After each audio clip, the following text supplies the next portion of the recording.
자, 우리 제일 위쪽에 뉴턴의 사고 실험 같이 한번 봐볼까요? 사고 실험 봐볼 텐데 마지막으로는 이제 우리가 중력은 다 배웠죠, 주말에. 그죠? 중력에 관한 얘기는 다 배웠고, 마지막으로는 뉴턴이 어떻게 이제 이 중력을 발견하게 되었는가 대해서 마지막 사고 실험까지 해서 그래서 중력이 맞는 말이야 라는 얘기를 마지막 한 번 더 할 거예요. 오케이? 자, 그랬을 때 너네들도 그 뉴턴에 관련된 일화는 들어본 적이 있는 사람이 있을 거야. 들어본 사람이 있을 거예요. 뉴턴이 중력이란 개념을 어떻게 떠올렸다고 하죠? 사과. 그지? 사과나무. 그죠? 일종의 썰에 의하면 사과나무 아래 이렇게 사과나무 아래서 뉴턴이 뭘 굉장히 길죠, 얘가. 이렇게 앉아서 책을 보고 있다가 갑자기 사과가 하나 똥 떨어지는 거죠. 그죠? 그래서 뭐야? 모든 물체는 아래로 떨어지나 보다 라고 생각을 하게 되죠. 그리고 이제 중력이라는 어떤 좀 심오한 개념을 떠오르게 되는 어떤 아이디어가 이때 떠올랐다. 뭐 유레카 이런 거잖아요. 그죠? 근데 처음에 이제 뉴턴이 중력에 대해서 생각을 하다가 일단 모든 물체는 아래로 떨어지죠. 떨어지긴 하는데 이런 생각이 들어요. 일단 이 모든 물체는 아래로 다 떨어질까요? 만유인력이 있잖아. 그러니까 중력 저번에 배웠으니까 다시 한번 얘기를 해볼까요? 중력이라는 건 뭐였죠? 이게 만유인력의 일종인데, 그죠? 질량을 가진 물체는 서로 무슨 힘이 있다? 끌어당기는 힘이 있더라 라는 거죠. 그리고 질량이 크면 클수록 그 물체를 더 세게 끌어당길 거야 라는 개념이 중력이라는 거잖아요. 그죠? 그랬을 때 일단 이 중력이 맞는 말이려면 여기에 발레가 있으면 돼, 안 돼? 발레가 있으면 안 되죠. 근데 뉴턴이 이제 중력이라는 개념을 생각하고 나서 일단 첫 번째로 발레를 하나 발견해요. 그 발레가 뭐냐면 여기 떠 있는 달이에요. 달.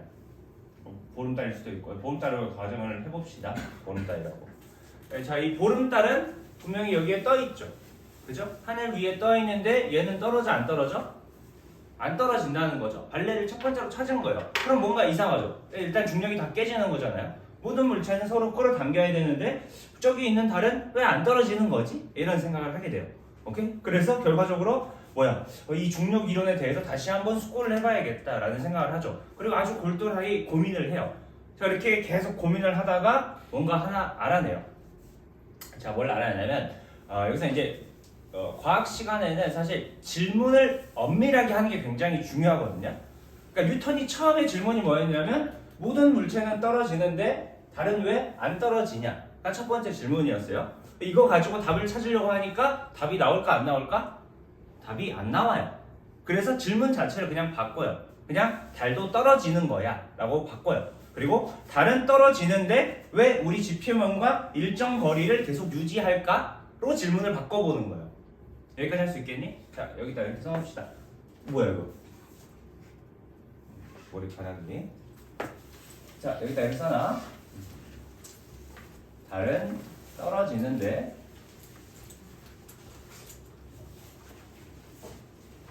왜 지표면과 일정 거리를 유지할 수 있을까? 이게 이제 틀을 빠져나오는 거죠. 어떤 프레임에 갇힌 게 아니라 이 프레임을 빠져나와서 다른 프레임을 하나 만드는 거예요. 그래서 이 틀을 확장시키는 개념인데, 그러려면 기본적으로 이렇게 질문을 바꿔주시면 돼요. 일단 달도 떨어진다. 왠지 모르겠지만 일단 떨어진다고 그냥 가정하는 거죠. 근데 얘가 일정 사이의 거리를 유지한다는 거죠. 이런 컨셉으로 질문을 해보니 뭔가 답을 알게 돼요. 자, 뭘 알게 되냐? 자, 봐봐. 우리가 보면 여기다 포탄을 하나 던진다고 가정을 해볼게요. 자, 지구상에서 포탄을 던지면 얘가 앞으로 가다가 중력 때문에 떨어지겠죠. 그죠? 얘를 더 빨리 던지면 어떻게 되죠? 가면서 동시에 떨어지죠, 또. 그죠? 얘를 좀 더 빨리 던지면 좀 더 가다가 떨어질 거 아니야? 여기까지 할 수 있겠니? 오케이? 이렇게 지구는 둥근 형태니까 가다가 떨어지는 상황이 나올 거예요. 자, 그랬을 때 내가 이 포탄의 속력을 굉장히 빨리 던져버리는 거야. 오케이? 빠르게 이 포탄을 발사하게 되면 얘가 앞으로 가는 것과 동시에 떨어질 거 아니에요? 떨어지긴 하는데 얘가 가는 속도가 워낙 빠르니까 가면서 떨어질 때 원궤도를 유지한 채로 계속 떨어질 수 있을 거예요. 여기까지 무슨 말인지 알겠니? 다시 한번. 자, 여기다 이렇게 그려놓을래요? 얘는 앞으로 가는 와중에 동시에 떨어지는 거죠. 그러니까 계속 나가려고 하는 거예요. 가고 있는데 떨어진다는 거예요. 가고 있는데 떨어지는 거야. 라고 생각을 하면 된다는 거예요. 그래서 어떻게 된다? 달도 떨어지는 거라는 거죠. 달이 떨어지긴 하는데 얘가 앞으로 가면서 떨어지니까 그냥 우리랑 일정 사이의 거리를 유지하는 것 뿐이야 라고 결론을 내릴 수가 있는 거야. 여기까지는 이해 가니? 오케이? 좋아요. 그래서 이렇게 우리가 중력이 맞는 말이다 라는 하여튼 뉴턴이 발레를 제거하는 방법을 마지막으로 한번 배워본 거고요. 자, 넘어가서 그 밑에서는 중력에 의한 자연 현상들을 몇 가지 한번 탐구해 볼게요. 이 중력에 의해서 지구 시스템 속에서는 어떤 현상들이 일어나는지 한번 살펴보면, 자, 첫 번째 밑줄만 쳐놔. 자, 태양의 중력에 의해서 행성들이 태양 주위를 뭐한다? 공전한다 라는 거예요. 이게 뭐 때문이다? 중력 때문이다 라고 얘기하는 거죠. 너희들 생각을 해봐요. 이렇게 태양이 있단 말이에요. 태양이 있으면 주위에 수금지와 또 천에 이렇게 있잖아요. 예를 들어 지구가 있다고 가정을 해봅시다. 자, 지구는 태양을 주위로 뭘 하고 있죠? 이렇게 공전을 하고 있어요. 만약에 이 태양이 이 지구를 잡아당기지 않으면 어떻게 되죠? 밖으로 바로 빵 하고 탈출해버리죠. 그죠? 얘는 탈출하려고 하는데 태양이 잡아당기니까 다시 원궤도로 들어오는 거예요. 계속 이러한 과정들이 진행이 된다는 거죠. 너희들도 생각을 해봐요. 사실 원운동이라는 건 원의 중심으로 끌어당기는 구심력이 존재하기 때문에 발생하는 거거든요. 너네가 쇠구슬 좀 위험하니까 하여튼 지우개 같은 거 실 매달아가지고 이렇게 싹싹 돌려봐요. 그죠? 이거 돌리다가 실이 끊어지는 순간 어떻게 되죠? 팡 하고 나가버리죠.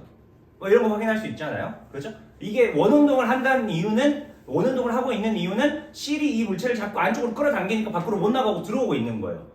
그죠? 그래서 기본적으로 이런 구심력의 역할을 중력이 하고 있는 거야 라고 설명할 수 있고요. 자, 그 다음에 여기다 밑줄. 자, 지구의 중력에 의해서 달과 인공위성이 공전한다. 이것도 똑같은 얘기가 되겠죠. 그래서 나가려고 하지만 지구가 얘들을 끌어당기니까 이 주위에서 계속 돌 수 있는 거야 라고 설명을 하고 있습니다. 자, 그 다음에 두 번째로는 밀물과 썰물에 대해서 얘기를 하고 있죠. 자, 밀물과 썰물의 주된 이유는 달과 태양이 지구에 적용하는 뭐 때문이다? 중력 때문이다 라는 거예요. 물이 들어올 때가 있고 물이 나갈 때가 있죠. 그렇죠? 밀물이 있고 썰물이 있단 말이에요. 그렇죠? 지구과학 시간 배우지 않아요, 이거? 그래서 두 가지 원인이 있잖아요. 중력과 지구의 자전 때문이다. 배운 적 있죠? 기억을 해주시면 되고. 자, 그 다음에 오른쪽에 높은 곳에 올라갈수록 중력에 의해서 공기가 어떻게 된다? 희박해진다 라고 얘기를 하고 있죠. 밑줄 쳐놔. 생각을 해봐요. 여기 앞에 근처 무등산, 산을 올라가요. 그러면 숨이 차죠. 그죠? 숨이 찬 이유가 뭐죠? 운동에서 그냥 숨이 찬 거죠. 등산에서 숨이 찬 거고, 무등산 정도는 아니지만 미안. 자, 한 에베레스트 산 정도 된다고 가정을 해봅시다. 그죠? 무등산은 그냥 숨 차는 이유는 내가 등산했으니까 숨 찬 거예요. 그죠? 한 에베레스트 산 정도 되면 굉장히 고도가 높잖아요. 그래서 밑에 지표면은 중력이 세, 약해? 중력이 세죠. 지구에서 멀어질수록 중력이 어떻게 돼? 약해지잖아요. 그렇죠? 그래서 여기는 중력이 크니까 대기를 많이 잡아당기고 있어요. 그래서 공기들이 많이 분포하고 있는 거죠. 산소도 많이 있는 상황이에요. 그죠? 근데 위쪽으로 하면 중력이 약하니까 이 지구가 대기를 많이 못 잡는 거죠. 그래서 기압이 낮아지는 그런 현상이 나타나요. 그래서 우리가 이렇게 등산가들, 이렇게 높은 산을 등산하는 등산가들은 보통 산소통을 메고 다니죠. 그렇죠? 산소가 많이 부족한 상태니까. 자, 넘어와. 자리 한 번만 마련해 줄 수 있나요? 조심해야 돼. 네. 잘 넘어가. 지나갈 것 같은데. 건드리면 안 돼. 우와.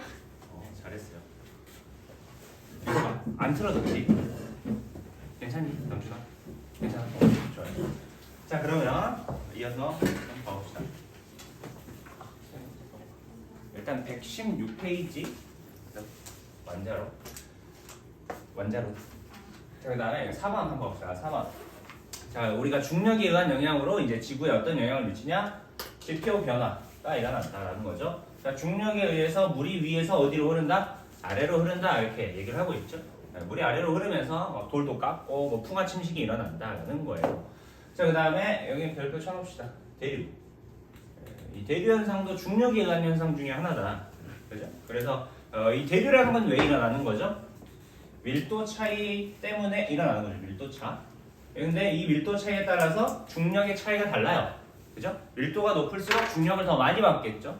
부피는 작은데 질량은 큰 상황이니까요. 그래서 밀도가 높은 뭐 차가운 물은 아래로 내려오고 뜨거운 물은 위로 올라가죠. 똑같은 원리로 차가운 공기는 아래로 내려가고 뜨거운 공기는 위로 올라가잖아요. 이런 대류 현상들이 일어나게 되고요. 그리고 이 대류 현상에 말미암아 뭐가 생겨나는 거다? 기상 현상이 생겨나는 거다라고 보시면 돼요. 여기까지 할 수 있겠죠? 오케이. 자, 그다음에 밑으로 좀만 내려갈게요.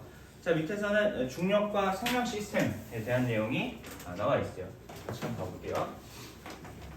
자, 중력과 생명 시스템. 지금 이제 여기서는 생명 시스템, 생명체를 얘기하는 거죠. 생명체가 어떻게 이 중력에 대항해서 지금까지 버티고 진화해 왔는가를 다룬다라고 생각하시면 되고요. 자, 여기 밑줄. 자, 길이는 중력을 극복하기 위해 심장이 어떻게 된다? 심장이 크고 혈압이 높다. 생각해보면 그냥 당연한 얘기예요. 그냥 밑줄만 좀 쳐두시고 생각을 해봐요. 이 기린이 이렇게 목이 굉장히 길죠? 비약적으로 그리면 이렇게 생겼을 거 아니에요, 그죠?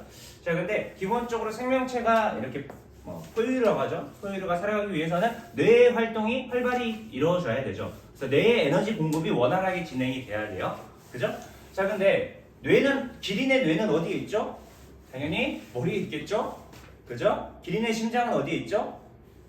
그렇지, 몸통에 있단 말이에요. 그죠? 얘가 목에 있진 않을 거 아니에요, 그죠? 그래서 이 몸통에 있어요. 자, 근데 여기서 뿜어져 나간 피가 이렇게 뇌까지 가려고 하는데, 뇌까지 가려고 하면 중력의 반대 방향으로 올라가야 되는 상황이죠. 그죠? 그러면 올라가기가 쉽겠어, 어렵겠어? 올라가기가 어려울 거 아니에요. 그래서 심장에서 펌프질을 잘 해줘야 돼요. 그러니까 우리가 보통 인간 같은 경우는 한 이 정도만 돼도 이렇게 뻥뻥 하면 되잖아요. 그죠? 근데 얘네들은 심장이 더 크란 얘기죠. 심장이 더 커서 펌프 역할을 팍팍 넣어줘야 어떻게 돼? 얘를 한번 쪼았을 때 피가 팍 하고 올라가는 거죠. 무슨 말인지 알겠죠? 그러니까 심장이 크고 혈압이 굉장히 높게 발달이 되었다라는 거예요. 여기까지 할 수 있겠니? 이게 뭐 중력에 대항하는 시스템이다. 자, 그 다음에 미들레시의 가털. 미들레시. 가털은 중력을 이겨내고 바람에 날려서 멀리 씨앗을 퍼뜨리는 역할을 한다. 그러니까 이렇게 설계되어 왔다는 거죠. 중력에 대항해서 진화를 해왔으니까 씨앗을 멀리 퍼뜨리려면 어떻게 해야 되죠? 공기저항을 많이 받게 설계가 되어 있는 거예요. 그래서 중력에 의해서 가라앉지 않고 공기저항으로 떠다닐 수 있게끔 설계된 게 미들레시의 가털이다 라고 생각하시면 되고요. 자, 그 다음에 여기도 밑줄. 자, 무거운 코끼리는 단단한 골격으로 되었겠죠? 밑줄만 쳐놔. 그럴 거 아니야, 당연히. 생각해봐도 그러겠죠. 얘가 단단하지 않으면 어떻게 되겠어요? 바로 그냥 무너져 내리는 거죠. 그죠? 그러면 안 된다. 자, 그 다음에 4번. 사람의 귀 속에는 여기 밑줄 전정기관이에요. 전정기관. 얘가 중력을 감지하여 몸의 균형을 유지한다라고 얘기를 하고 있죠. 중력을 감지하는 기관에 정정기관이 있어요. 뭐 생명과학 시간에 배웠죠. 생명 시간에. 그죠? 우리가 반고리관이 있고 전정기관이 있단 말이에요. 이 전정기관은 몸의 평형 감각을 유지를 시키는 건데 전정기관 안에는 보통 이렇게 감각세포들이 있고 여기 산모들이 나 있어요. 여기 이제 뭐 이석이라는 게 석회질이에요. 석회질. 그러니까 담석 생기는 거랑 좀 비슷한 건데 이렇게 이석이라는 돌 같은 게 하나 있어요. 자, 그랬을 때 평소에는 내가 이렇게 딱 서 있단 말이에요. 그러면 이석이 균등하게 눌리겠죠. 그러면 나는 서 있구나 이렇게 생각하는 거예요. 그러니까 무슨 말인지 알겠죠? 근데 내가 이렇게 기울어요. 너희들도 한번 이렇게 해봐요. 옆으로 이렇게 해봐요. 어떻게 되죠? 내 몸이 기울었다라는 생각이 들잖아요. 그죠? 이걸 어떻게 느끼냐는 거죠? 내가 이렇게 하는 순간 중력에 의해서 이석이 이렇게 바뀌겠죠. 이렇게 할 수 있겠나요? 그러면 여기 이 성모들은 이렇게 조금 꼬부랑꼬부랑 될 거고 얘는 이렇게 텐션이 될까 늘어날까 아니면 신장이 되겠죠. 그죠? 그러면 내 감각세포는 인지하는 거예요. 데이터를 집어넣어서 야, 네 몸이 왼쪽으로 기울었어. 이렇게 판단할 수 있게 해준다는 거죠. 여기까지 할 수 있겠죠. 생명학 시간에 배웠을 테니까 이런 게 전정기관에서 일어나는 거고요. 자, 그 다음에 여기도 밑줄 조류는 뼛속이 비어있다. 날아다녀야 되잖아요. 그럼 밀도가 낮아야겠죠. 그래서 뼛속을 비워놨다. 자, 그 다음에 여기도 밑줄 육상동물은 다리로 몸을 지탱하고 식물은 뿌리로 땅속을 뻗어서 몸을 지지한다. 중력에 의해서 가라앉지 않기 위해 이런 시스템들을 만들었다라고 생각하시면 돼요. 아시겠죠? 자, 그러면 오늘 배울 내용으로 넘어갑시다. 오늘 쌤이 프린트 준 거 한번 펴봅시다. 그래 이제 뉴턴 법칙 저번에 다 배웠을 텐데 빨리 한 번만 더 정리를 하고 갈게요. 뉴턴 법칙. 자, 뉴턴 법칙이 몇 개 있죠? 3개 있어요. 1법칙이 뭐죠? 관성 법칙. 2법칙은 가속도 법칙. 3법칙은 작용 반작용 법칙. 이렇게 해서 3개의 법칙이 있는데 우리가 이제 첫 번째로 관성 법칙을 배웠었죠. 자, 그랬을 때 빠르게 정리 한 번만 할게요. 관성이 뭐냐라는 건데 이거 관성할 때 관자가 이게 무슨 관자죠? 여기 써놓을까요? 익숙할 관자죠. 익숙할 관자를 쓰고 있잖아요. 어떤 익숙한 성질이에요. 익숙한 성질. 습관할 때 관자죠. 관습 이런 거 얘기할 때 쓰는 관자고요. 익숙한 성질인데 이 성질은 우리가 정의로 보면 원래의 여기 밑줄 운동 상태를 유지하려는 성질이다. 원래의 운동 상태를 유지하려는 성질, 이걸 관성이라고 부르고, 자 이때 운동 상태는 우리가 크게 2가지 의미를 갖고 있어요. 여기 써놓읍시다. 운동 상태라는 건 운동 빠르기와 운동 방향을 내포하는 개념이에요. 그래서 운동 상태가 변하지 않았다라는 건 빠르기도 안 변하고 방향도 안 변했을 때 운동 상태가 변하지 않았다라고 얘기하는 거다라는 개념은 알고 계셔야 돼요. 오케이? 그래서 했었죠. 자 그랬을 때 요 이제 관성. 사실 지금까지도 관성이 왜 있는지는 몰라요. 그냥 어떻게 보면 자연의 섭리인 거죠. 자연이란 그냥 관성이 있어요. 원래 상태를 그냥 유지하려고 하죠. 너네들도 다 관성이 있잖아요.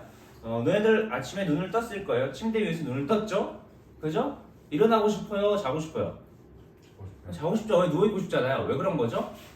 관성 때문이죠. 그죠? 관성에 의해서 나도 운동 상태를 변화시키기 싫어한단 말이에요. 몰라요. 그냥 자연의 섭리가 그런 거죠. 그러니까 나는 계속 누워있고 싶은 거예요. 그죠?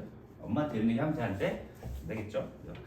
하여튼 뭐 그건 중요한 게 아니고, 자 일단 그런 게 관성인데, 자 우리한테 중요한 점은 여기 별표 2개 쳐놔. 자 관성의 크기는 뭐에 따라 달라지냐라고 얘기를 해보면, 관성의 크기는 뭐에 따라 달라진대? 물체의 질량에 따라 달라진다라고 얘기를 하고 있어요. 그리고 여기다가 하나 더 써놔. 자 관성의 크기는 오직, 여기서 오직 별표 질량에만 의존한다. 자, 관성의 크기를 바꿀 수 있는 건 오직 뭐밖에 없다? 질량밖에 없어요. 오케이? 이거 하나 기억을 해두시고, 우리가 이것도 이제 이 얘기가 무슨 얘기인지 잠깐 생각을 해보면, 여기 밑에 밑줄, 자 질량이 클수록 그래요. 좀 더 이해를 시켜볼게요. 봐봐. 자 질량이 크면 클수록 물체의 운동 상태를 변화시키기가 쉽다, 어렵다? 어렵다는 거예요. 그러니까 질량이 큰 애들이 관성을 많이 띄고 있다는 거죠. 원래 상태를 자꾸 유지하려고 해. 그러니까 운동 상태를 바꾸기가 쉬워, 어려워? 어렵다라고 생각하시면 돼요. 너희들도 그냥 생각을 해봐요. 예를 들어 3살짜리 애기가 있어요. 애기가 이렇게 땅바닥에 누워있단 말이에요. 그러면 얘를 번쩍 들어가지고 이거 귀엽구나 할 수 있겠죠? 할 수 있잖아요. 그죠? 근데 내가 여기 대자로 누워있어요. 너희들 나를 이렇게 번쩍 들어서 귀엽다 해줄 수 있어, 없어? 없잖아요. 그죠? 전자가 안 되는 거죠. 뒤에는 할 수 있는데. 그죠? 그러니까 이게 불가능하다는 거. 왜죠? 3살 배기 애랑 나는 질량이 서로 같아, 달라? 다른 거죠. 그러니까 나는 질량이 너무 무거우니까 내 운동 상태를 바꾸는 건 쉬워, 어려워? 어려운 거예요. 그죠? 반대로 이렇게도 생각을 해봅시다. 예를 들어서 쌤이 5살짜리 애라고 생각할게요. 5살짜리 애가 막 나한테 달려와요. 오케이? 달려오면 어떻게? 이렇게 폭 안아줄 수 있죠, 내가. 자, 근데 15톤 트럭이 나한테 달려와요. 내가 폭 안아줄 수 있어, 없어? 없어요. 걔를 멈출 수가 없잖아요. 그죠? 질량이 크면 클수록 당연히 운동 상태를 바꿀 수가 있다, 없다? 없다는 건 아니지만 어렵다라는 거죠. 오케이? 그만큼 관성이 크다라고 생각을 해주시면 되고, 자 여기 밑에도 한번 봐볼게요. 밑에서는 이제 관성이한 현상들, 너네 이제 주말에 한번 했었죠. 주말에 했었는 내용이 있을 것 같은데 간단하게 체크 한 번만 하고 갈게요. 자 이랬을 때 이제 자연의 섭리가 일단 크게 2가지로 구분하고 있어요. 인간이 2가지로 구분하는데, 첫 번째로는 무슨 관성? 정지 관성이 있고요. 두 번째로는 무슨 관성이 있다? 운동 관성이 있다. 오케이? 자 그랬을 때 정지 관성이란 뭐죠? 힘이 작용하지 않을 때 정지해 있던 애는 계속 뭐 하려고 한다? 정지하려고 한다 라는 개념이죠. 이게 일단 정지 관성이에요. 오케이? 힘이 작용하지 않으면 정지해 있던 애는 계속 뭐 하려고 한다? 정지하려고 한다라는 거예요. 얘가 무조건 정지한다는 게 아니라, 오케이? 정지하려고만 한다라는 거예요. 자, 어떤 개념이냐? 우리가 버스에서 자주 만나볼 수가 있죠. 자, 버스에서 여기 써봅시다. 급출발할 때 뭐 이런 거 급출발. 여기 써놓은 급출발. 급출발하는 상황이에요. 예를 들어서 내가 버스를 타요. 버스 정류장에 버스가 도착했어요. 그죠? 그럼 내가 버스를 탄단 말이에요. 그다음 손잡이 잡고 버스에 딱 서 있어요. 서 있는데 버스가 갑자기 뭐 하죠? 출발하죠. 그죠? 버스는 출발하지만 나는 처음에 뭐에 있었죠? 나는 정지에 있었잖아요. 그러면 나는 가만히 있고 싶어 한단 말이에요. 왜 그런지 몰라요. 자연의 섭리가 있는 거죠. 나는 가만히 있고 싶어 하는데 버스가 출발해요. 그럼 내가 어떻게 되죠? 뒤로 이렇게 싹 넘어가요. 그죠? 왜 뒤로 넘어가는 거죠?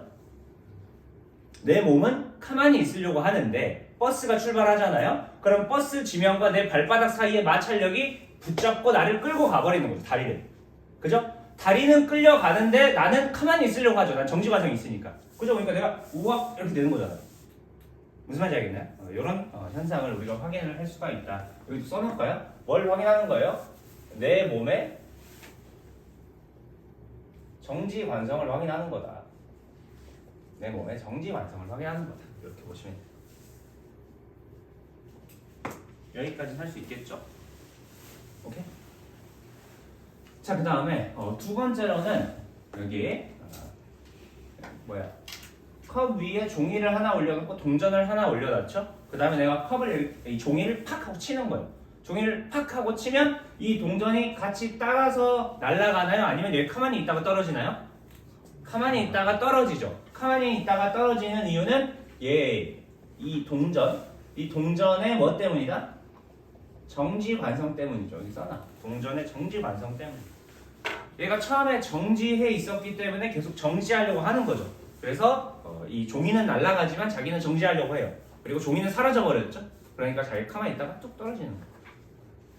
네, 가끔 보여주는데 이런 걸로도 할 수 있어요. 봐봐. 이렇게 있잖아요. 그죠? 텀블러가 이렇게 있어요. 그 다음에 내가 밑에 종이를 깔아놨죠. 자, 이 상태에서 원래 힘 해석에 따르면 내가 이걸 천천히 끌고 오잖아요. 원래 같이 움직여야 돼요. 이게 원래 힘 분석이에요. 이 힘 분석 하면 이렇게 되는데 내가 이 물체의 정지 관성을 확인하고자 하면 이 종이를 아주 빠르게 빼보면 돼요. 봐봐. 얘는 계속 정지하려고 하겠죠? 자기는 섭리가 있는 거잖아요. 정지 관성이 있어요. 그죠? 이 상태에서 해봅시다. 둘, 셋! 이렇게 되는 거죠. 이렇게 할 수 있겠죠. 우리 물리 법칙을 믿잖아. 너무 쉽죠. 그죠? 한번 더 해볼까요? 사실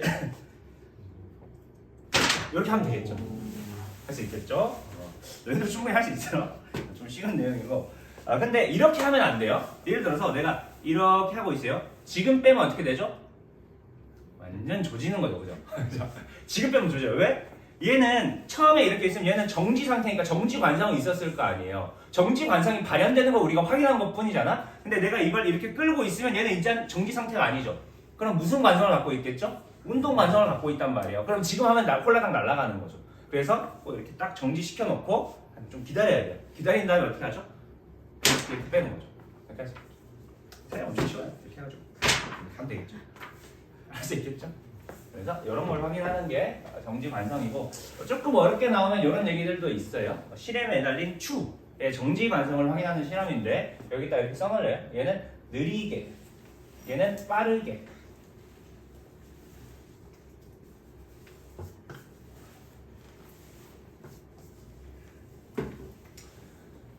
봐봐요. 자, 지금 실에다가 추를 하나 매달고 추 밑에다가 또 실 매달아서 내가 여기 손가락으로 얘를 이렇게 잡아 당기는 거예요. 이렇게 여기까지 할 수 있겠죠? 자, 이런 상황인데 원래 힘 분석을 해보면 봐봐. 예를 들어서 이 추의 무게가 20N이라고 가정을 해봅시다. 여기 써놓읍시다. 추의 무게는 20N이다. 자, 그 다음에 내가 이 실을 10N의 크기로 잡아당긴다라고 가정을 해볼게요. 그러면 이 상태에서 실에 걸리는 텐션, 장력을 우리가 분석을 해보면, 자, 밑에 실은 내가 10N으로 당기잖아요. 그러면 10N의 텐션이 걸려요. 10N이. 자, 그 다음에 여기 위의 실은 내가 10N으로 당기는 힘과 추가 이 실을 당기는 힘이 있겠죠. 총 몇 N이 걸리겠죠? 30N이 걸려요.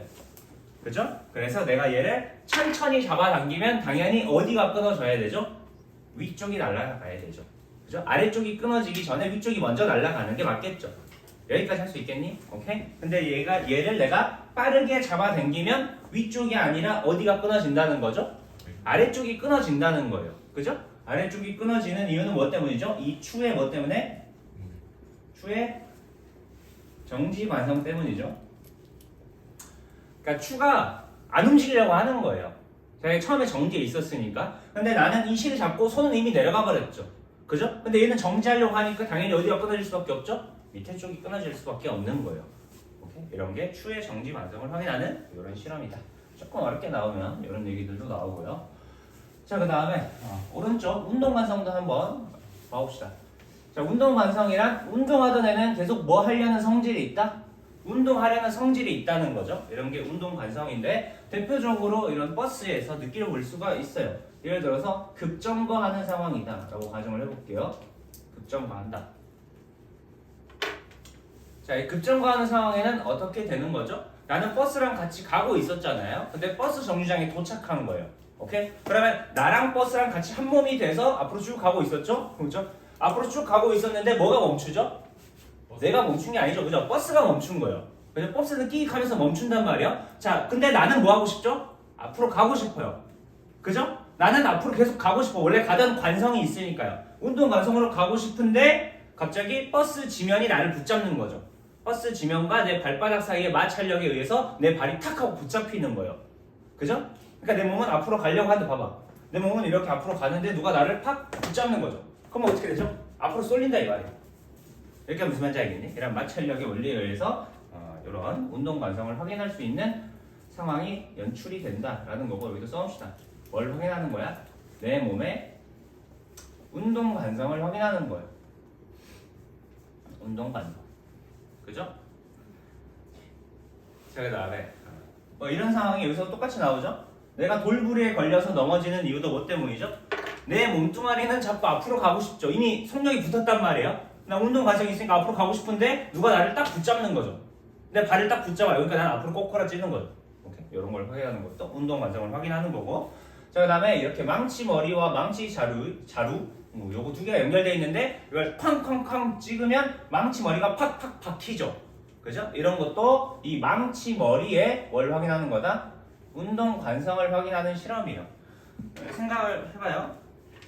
네, 그래서 이 펜을 이렇게 딱 했어요.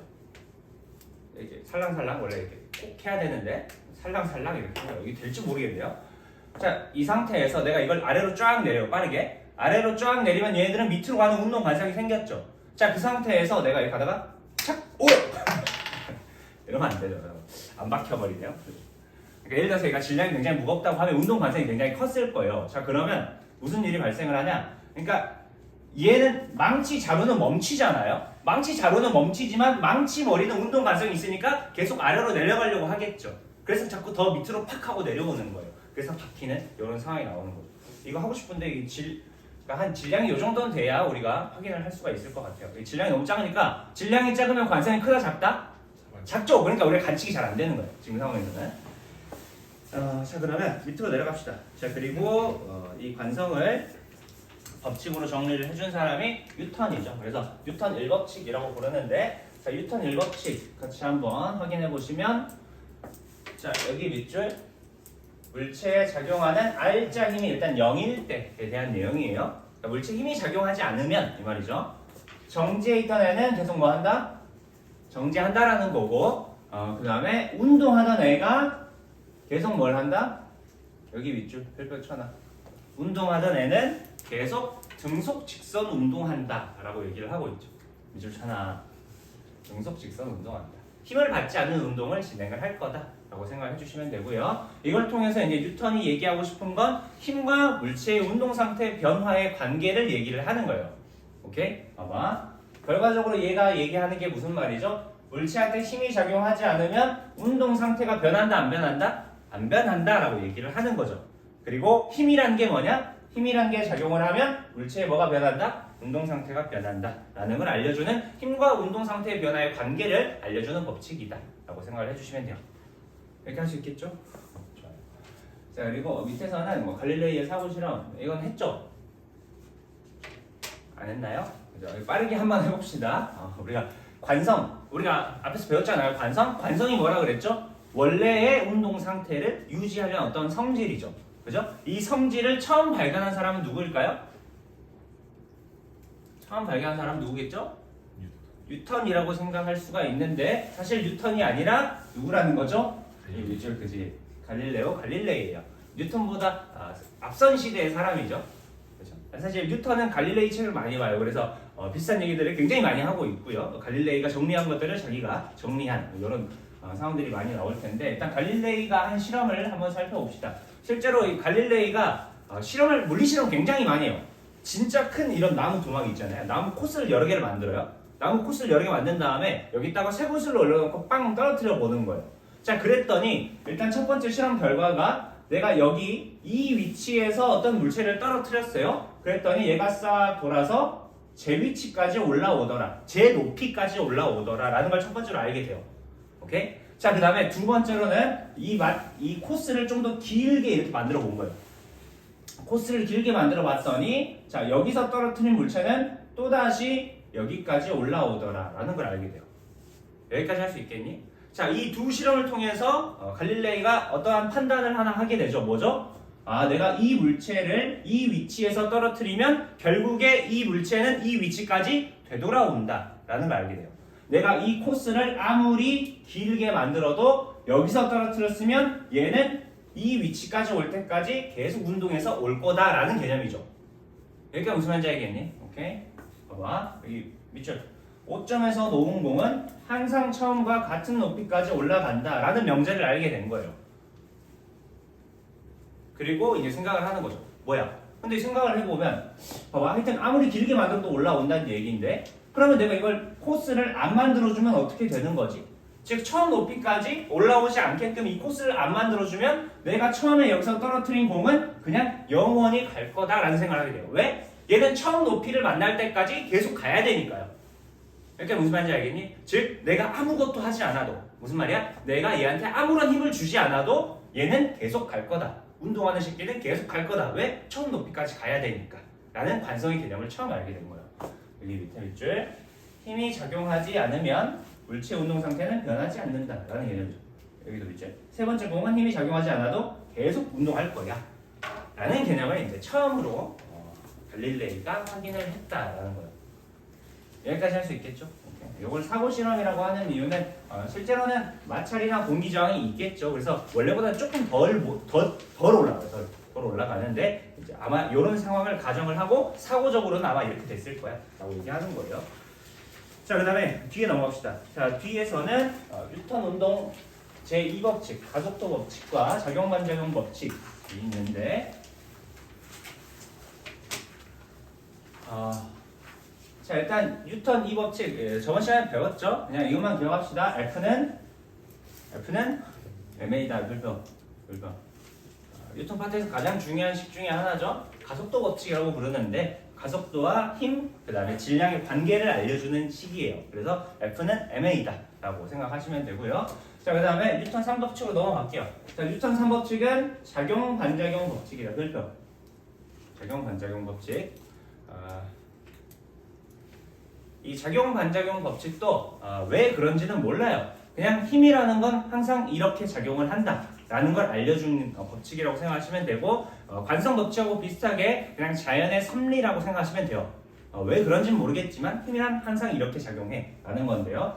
자, 밑줄 긋지 맙시다. 여기는. 자, 한 물체가 다른 물체한테 힘을 가하면 이렇게 얘기를 하고 있죠. 그러니까 어떤 작용이 있으면 그에 해당하는 동시에 가한다. 반작용이 있다라는 거예요. 그리고 이 작용과 반작용의 특징을 알려주죠. 여기 별표 밑줄 크기가 어떻게 된다? 같다. 그 다음에 방향은 어떻게 된다? 반대다. 그 다음에 이 힘이 항상 동시에 작용한다. 동시에. 오케이? 내가 벽을 때리는 순간 어떻게 되죠? 벽도 나를 때리게 된다는 거죠. 여기까지 할 수 있겠죠? 그리고 그 크기는 서로 같고 방향은 어떻게 된다? 반대다. 그죠? 그리고 이 힘은 항상 어떻게 작용한다? 동시에 작용을 해요. 즉 나만 벽을 때리는 거는 할 수가 있어 없어? 죽어도 못 하는 거예요. 그죠? 내가 동주를 딱 때려요. 내가 동주를 때린 거야? 동주가 나를 때린 거야? 둘 다 완전 성립하는 얘기라는 거죠. 여기까지 할 수 있겠나요? 오케이. 학교 가면 뭐 자동반장 처음 배우면 나 때는 그랬어요. 쌤이 갑자기 퍽 때려요. 무슨 여기 쳐다보잖아요. 그럼 나한테 갑자기 왜 때리냐? 이렇게 얘기를 해요. 그래서 막 이런 거 많이 해서 그런 거 있잖아요. 부모님한테 왜냐면 뭐 부모님한테 막 매 맞고 그런 적 없죠. 잘못해가지고 맞나요? 그런 적 없죠. 매 맞고 그러면 얘기하는 거예요. 때리지 마세요. 막 이렇게 하는 거죠. 그죠? 어떻게 저는 불효자가 아닙니다. 어떻게 제가 부모님을 때립니까? 하면서 죄송합니다. 자 그래서 자 밑에 제일 중요한 내용은 모든 힘은 다 쌍으로 작용한다. 라는 모든 힘은 쌍으로 작용한다. 쌍에다가 별표 쌍. 이게 조금 바꿔서 얘기하면 이렇게 얘기할 수 있어요. 단독적으로 작용하는 힘은 존재하지 않는다. 단독적으로 작용하는 힘은 있다 없다? 우주에 없어요. 우주에 그런 힘이 없다라는 거죠. 그러니까 나만 벽을 때리는 건 가능해 불가능해? 불가능하다 이 말이에요. 내가 벽을 때리는 순간 벽이 바로 동시에 나를 때린다는 거죠. 이런 컨셉을 기억을 해주시면 되고 여기 밑에서는 뭐 적용 반정의 예가 나와 있는 상황이죠. 이런 상황, 충돌하는 상황에서 서로 믿는 거다라고 생각을 해주시면 되고요. 자 밑으로 내려가면 관성에 대한 문제들이 나와 있죠. 문제 한번 풀어보세요. 지금 1, 2, 3, 4번.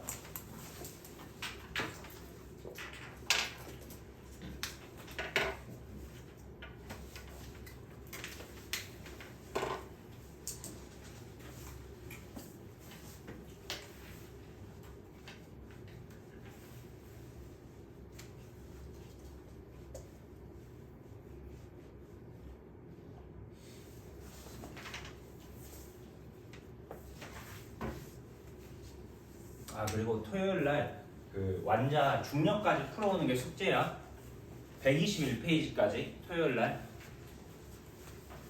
그렇게 안 좋은 표정 짓지 말고 페이지 110페이지부터 121까지 문제 풀어오는 거 숙제.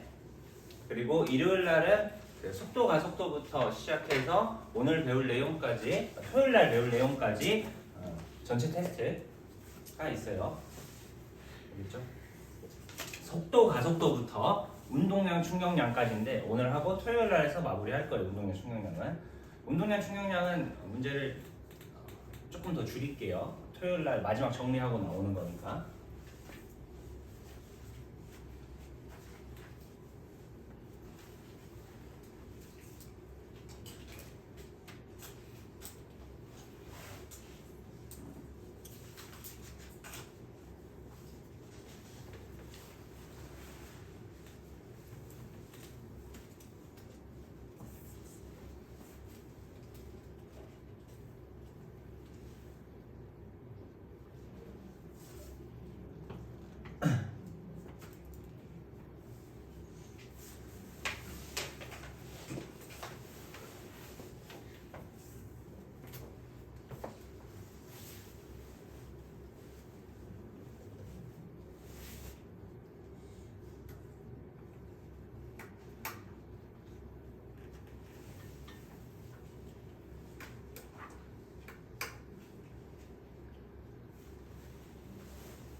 자, 같이 한번 봅시다. 물체가 가진 관성에 대한 설명으로 옳지 않은 걸 골라라. 옳지 않은 거. 자, 1번. 속력이 크면 관성이 크나요? 아니죠. 틀렸다. 일단 1번 틀렸네요. 관성은 오직 뭐에만 의존한다? 질량에만 의존한다. 오케이? 얘가 빠르든 느리든 상관이 있어 없어?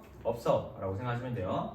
자 2번 정지해 있던 물체는 관성이 나타나지 않는다. 맞아 틀려?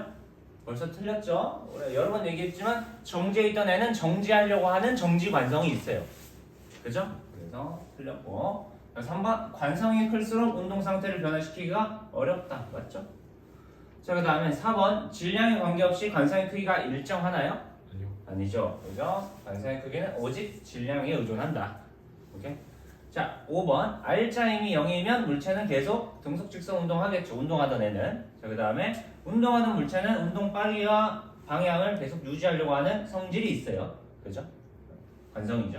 자, 7번 외부에서 가해준 힘의 크기와 관계없이 관성의 크기는 일정하겠죠. 질량이 변하지 않는 한. 오케이. 자, 오른쪽 넘어갑시다. 관성에 대한 설명으로 옳지 않은 것은 이렇게 나와 있는데 여기서 한 번 더 잠깐 정리를 하고 갈게요. 자, 우리가 관성 법칙은 몇 법칙이었죠? 뉴턴 몇 법칙? 1법칙. 여기 써봅시다. 1법칙. 1법칙이요. 하나 써두시고. 자, 그 다음에 기억. 질량이 클수록 운동 상태를 변화시키기 어렵냐라는 건 관성에 대한 설명이죠. 기억은 맞다. 이렇게 보시면 되고. 자, 니은 힘이 작용하면 가속도가 생기는 걸 설명하는 건 뉴턴 몇 법칙이다? 그렇지. 여기 써놔. 얘는 2법칙 얘기하는 거죠. F는? 그렇지. F는 MA. 이거 얘기하는 거다. 틀렸다. 이렇게 보시면 되죠. 자, 디귿 달리던 버스가 급정거 할 때 몸이 앞으로 쏠리는 현상은 운동 관성의 예다. 맞죠? 할 수 있겠죠? 자, 그 다음에 3번 한번 봅시다. 자, 그림은 동전이 놓여있는 종이를 컵 위에 올려놓고 손가락으로 튕기는 모습이다. 우리 확인했죠? 이 동전에 뭘 확인하는 거다? 정지 관성을 확인하는 거다. 관성에 대한 내용이든지 정지 관성에 대한 내용이든지 할 것 같은데 딱 기억을 해보시면 노를 저으면 배가 앞으로 나아간다라는 설명이 있죠. 자, 얘는 뉴턴 몇 법칙 얘기하는 거야? 적용 문제. 그렇지. 3법칙이죠. 써봅시다. 얘는 작반. 여기서 작반. 틀렸고요. 노를 저으면 봐봐요. 생각해봐. 노가 물을 밀잖아요. 노를 저으면 노가 물을 밀면 물이 다시 뭘 밀죠? 노를 밀죠. 그죠? 작용 반작용이잖아. 그죠? 노가 물을 밀면 물이 노를 미니까 내가 이렇게 쌍 하고 나가는 거죠. 수영할 때도 내가 물을 이렇게 쫙 밀잖아요. 그죠? 내가 물을 밀었는데 물이 나를 밀어주니까 빵 하고 나가는 거잖아요. 그죠? 내가 여기서 확인할 수 있잖아요. 내가 서가지고 내가 벽을 밀어요. 벽을 밀면 어떻게 되죠? 나는 분명히 벽을 밀었는데 내가 튕겨 나가는 걸 확인할 수 있죠. 나는 벽을 밀었지만 벽이 나를 밀어서 내가 튕겨 나가는 거죠. 또는 뭐 로켓 발사 이런 것도 똑같은 거죠. 로켓이 막 가스 엄청 뿜잖아요. 그죠? 가스 팡 하고 뿜어요. 그죠? 로켓이 공기를 민 거죠. 로켓이 공기를 밀면 공기가 다시 로켓을 밀어주니까 로켓이 팡 하고 나가는 거죠.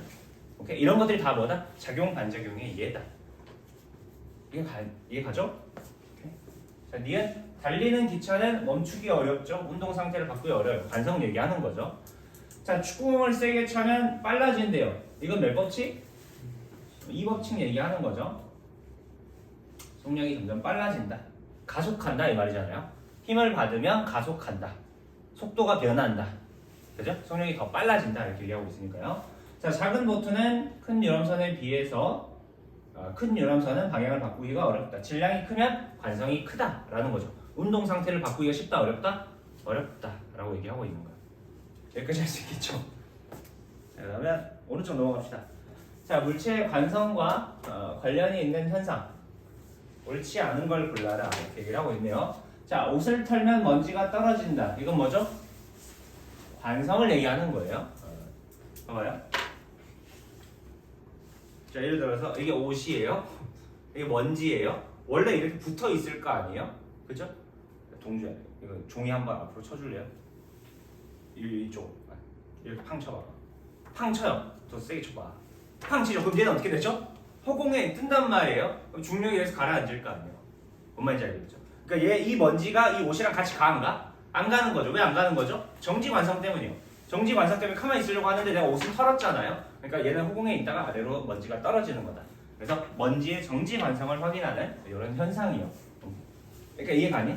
써놓을까요? 먼지의 정지 관성을 확인하는 거야. 이런 예시로 나올 수가 있다. 자, 2번 자동차 운전자가 안전띠를 맨다. 이것도 뭘 확인하는 거죠? 뭐 때문에 이게 만들어진 거야?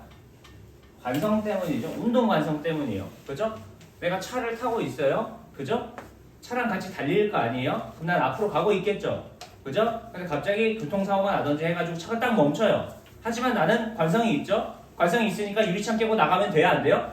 안 되는 거잖아요. 내가 운동하는 대로 가면 안 돼. 그걸 막아주는 게 안전띠가 되는 거죠. 그래서 나의 운동 관성을 막으려고 하는 안전띠. 그 다음에 로켓이 가스를 분사하며 위로 나아간다. 이건 뭐죠? 써봅시다. 그렇지. 작반이죠. 작반. 답은 3번. 그리고 밑에서는 다 본 거죠. 돌불이 걸려 넘어진다. 어쩌고 망치 자루가 어찌고 어쩌고 저찌고 다 관성이다. 라고 생각하시면 돼요. 할 수 있겠죠? 오케이. 자 넘어갑시다. 자 뒤에서는 이제 새로운 물리량을 정의를 할 거예요. 이제 이게 본격적으로 오늘 배울 내용인데, 자 운동량을 한번 정의를 해봅시다. 운동량. 자 운동량은 누가 정의했냐? 이것도 당연히 누가 정의했을까요? 뉴턴이 정의했어요. 뉴턴이 살던 시대에는 운동의 양을 정의한 물리량이 아무것도 없었어요. 그래서 그냥 뉴턴이 이거 정의를 해야겠다라고 마음을 먹어요. 생각을 해봐요. 누구는 운동을 많이 하고 누구는 운동을 적게 하겠죠. 그죠? 근데 이거를 정확하게 정의한 지표가 있어 없어? 없는 거예요. 그러니까 누가 많이 하고 누가 적게 하는 건지 정확하게 판단이 가능해 불가능해? 불가능하다는 거죠. 그래서 그냥 이거 화끈하게 내가 정의해야겠다라고 생각을 해요. 그리고 이제 생각을 해보는 거죠. 자 어떻게 하면 운동을 많이 하는 것처럼 보일까요? 빨리 달리는 물체가 있고 천천히 달리는 게 있어요. 둘 중에 누가 더 운동을 많이 하는 것 같죠? 빨리 달리는 게 운동을 많이 하는 것 같죠? 그죠? 기본적으로 빠르면 운동량이 클 거예요. 그죠? 운동량이 클 거예요. 자, 그 다음에 두 번째로는 15톤 트럭이 달려와요. 최수영이 달려와요. 둘 중에 뭐가 무섭죠? 15톤 트럭이 더 무섭잖아요. 뭐가 더 운동 많이 하는 것 같니? 15톤 트럭이 운동 많이 하는 것 같죠? 무거우면 무거울수록 어떻게 된다? 운동을 많이 하는 것처럼 보인다라는 거예요. 그래서 뉴턴도 합리적으로 생각해보니까 이렇다는 거죠. 여기 밑줄. 자, 질량이 클수록 속도가 빠를수록 운동의 양이 큰 거다. 일단 이렇게 이제 생각을 해요. 그리고 이걸 정의해야 되잖아요. 그래서 어떻게 정의를 하냐? 이 두 물리량의 곱으로 운동량을 정의를 해요. 자, 질량이 크면 속도가 빠르면 운동량이 큰 거잖아요. 화끈하게 곱해서 정의를 해버리자 라고 하는 거죠. 여기까지 이해 가니? 오케이. 그리고 얘 단위는 뭘 쓴다? 여기 밑줄 킬로그램 미터 퍼 세크를 써요. 별다를 게 없죠? 질량의 단위가 뭐다? 킬로그램이고 속도의 단위가 미터 퍼 세크예요. 그래서 운동량은 두 개 곱한 거니까 킬로그램 미터 퍼 세크로 쓰자 라고 한 거죠. 그리고 물리학 시간에는 이걸 당연히 기호로 쓰겠죠. 별도. 자, 기호로는 이렇게 쓴다. P는 뭐다? MV. P는 MV. 오케이. 여기서 운동량이 뭘 나타내는 거죠? 운동량의 기호가 뭐라는 걸 알 수가 있죠? P. 오케이. 운동량은 P. 그다음에 질량은 M. 매스죠. 그다음에 속도는 V. 벨로시티를 쓸 거예요. P는 어원을 몰라요. 뉴턴이 저서에 남기지 않아서 아직까지도 썰만 있고 모르는 상황이어서 나도 뭐가 어원이 있다라고 얘기할 수가 없어요. 뉴턴한테 물어봐야 되는데 뉴턴이 있어 없어? 돌아가셨잖아요. 그래서 알 수가 없다. 영국 사람들이 얘기를 물어봤었어야 되는데 썰은 여러 가지 있어요. 원래 모멘텀으로 하려다가 잘못 쓴 거다. 이런 썰도 있고 뉴턴 시대에는 모멘텀을 피멘텀이라고도 불렀다. 그래서 P로 쓴 거다. 이런 썰도 있고 피넛을 보고 운동의 양이 떠올라서 갑자기 P를 썼다라는 이상한 썰도 있어요. 그러니까 썰만 무성한 상황. 그래서 그냥 우리는 운동량은 P인가 보다 라고 하시면 돼요. 이렇게 할 수 있겠죠. 자, 그 다음에 여기서 하나 더 체크를 합시다. 우리가 일전 시간에 이런 얘기 했던 거 기억나요? 자, 질량이라는 건 스칼라량이다, 벡터량이다? 그렇지, 스칼라. 크기만 따지면 되는 거예요. 얘는 스칼라죠, 스칼라. 그 다음에 속도는 스칼라야, 벡터야? 벡터. 이렇게 넣으면 돼요. 얘는 스칼라, 얘는 벡터예요. 자, 스칼라와 벡터를 연산하면 뭐가 나오죠? 뭐 나와? 벡터가 나오죠, 벡터. 그리고 특징이 이 벡터와 이 벡터는 서로 방향이 어떻게 된다? 그렇지, 방향이 같다라고 얘기를 했어요. 기억나죠? 그죠? 날 거예요. 오늘부터 기억하시면 돼요. 이렇게 된다. 그러니까 내가 그 초반 시간에 올려놨잖아요. 또 다시 반복해보시고. 자, 그럼 밑으로 한번 내려갑시다. 밑에서는 이 물리량들 계산하는 거 연습을 한번 해보려고 해요. 그래서 일단 첫 번째로는 이렇게 한번 해볼게요. 여기 써놔. 자, 2kg짜리 물체가 자, 플러스 4m/s로 오른쪽으로 이동한다. 속도는 방향이 있죠. 그래서 이렇게 부호로 방향을 표현해 주셔야 돼요. 그리고 운동량도 방향이 있으니까 부호로 방향을 표현해서 한번 구해 보세요. 이게 가장 기본이에요. 자, 그다음에 이번에는 뭐 질량 m짜리가 플러스 2m/s로 움직이는데 운동량이 플러스 12kg/m/s다. 뭐 이런 식으로 나오죠. 질량이 얼마야? 매스가 얼마야? 이렇게 물어보는 거예요. 자, 그 다음에 여기는 뭐 V의 속도로 뭐 3kg짜리 물체가 날아가고 있는데 운동량이 마이너스 24kg/m/s다. 이런 식으로 나와 있어요. 그러면 속도가 얼마야? 이렇게 문자로 나온 거 한번 다 구해보세요. 기본적으로 이제 문제 구성이 이렇게 나오겠죠. 내가 생각을 해봐요.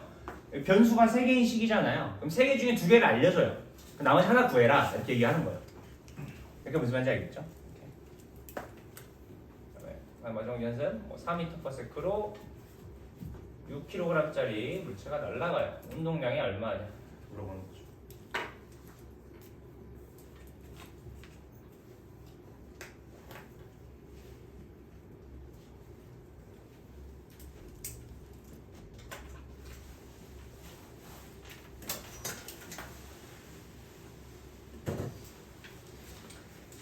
자, 1번 운동량 얼마 나오겠죠?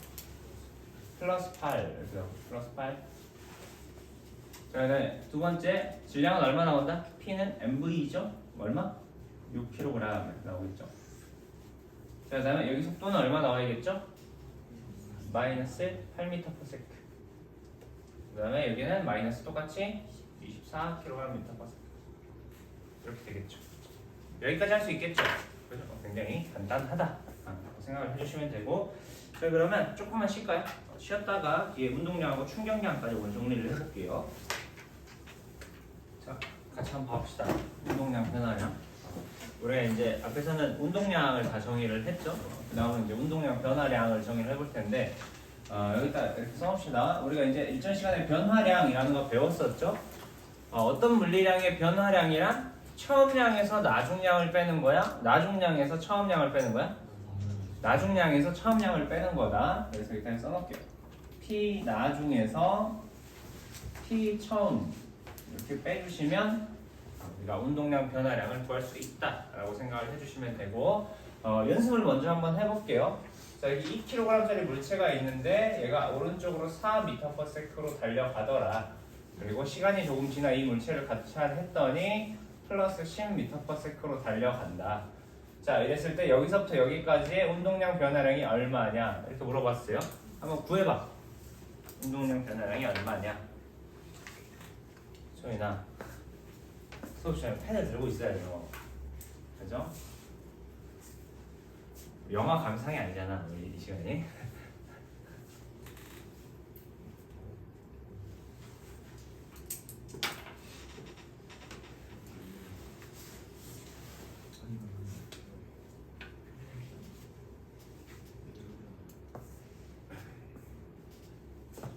자, 얘 운동량이 얼마죠? 플러스 8. 처음 운동량이 플러스 8이고 나중 운동량이 얼마? 플러스 20이죠. 그러면 플러스 20 빼기 플러스 8 이렇게 해주시면 운동량 변화량 플러스 얼마? 12다. 할 수 있겠죠? 그죠? 이게 뭐 산수하는 거잖아요. 곱셈 잘하냐, 뺄셈 잘하냐 한 거예요. 오케이. 자, 그 다음에 우리가 이제 지금부터 배워볼 거는 이 운동량 변화량을 다른 방식으로 쓰는 방법이에요. 자, 그걸 우리가 유도 한번 해볼 텐데, 자, 일단은 우리가 전제 조건이 하나 있어요. 통합과학 시간에는 물체가 운동하면서 질량이 변하는 경우는 안 나올 거야. 오케이? 이제 나중에 대학교 가면 뭐 이렇게 포탄이 날아가다가 포탄이 터져가지고 얘들 운동량 어떻게 되냐 이런 물어보는데 그런 건 우리는 배워 안 배워? 안 배워. 오케이? 그래서 일단은 물체의 질량은 일정하다라고 생각하고 문제를 이 상황을 해석을 해볼 거예요. 뒤에 천천히.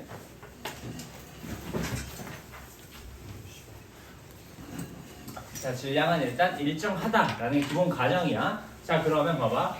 일단 운동량 변화량은 나중 운동량 빼기 처음 운동량이죠. 보통 나중량은 이렇게 프라임 값을 붙여줄 거야. 오케이? 자, 그러면 얘는 P 프라임 마이너스 P가 되는데, 자, 운동량이라는 건 MV라 그랬죠? 나중 운동량은 질량 곱하기 나중 속도, MV 프라임으로 정의되고, 또 P는 MV로 정의가 되겠죠? 그 다음에 물체의 질량이 변하지 않으니까, 매스를 묶어주시면 얘는 V 프라임 마이너스 V, 이렇게 묶을 수 있겠죠? 자, 이렇게 V 프라임 마이너스 V로 묶으니까, 얘가 뭐죠? 나중 속도 빼기 처음 속도죠? 그러면 속도 변화량이 될 거 아니야? 그래서 어떻게 정의된다? M 델타 V로 정의될 수 있다라는 거예요. 그래서 여기 별 자, 델타 P는 뭘로 정의될 수도 있다? M 델타 V로 정의될 수도 있다 라고 생각을 해주시면 돼요. 여기까지 할 수 있겠죠? 오케이.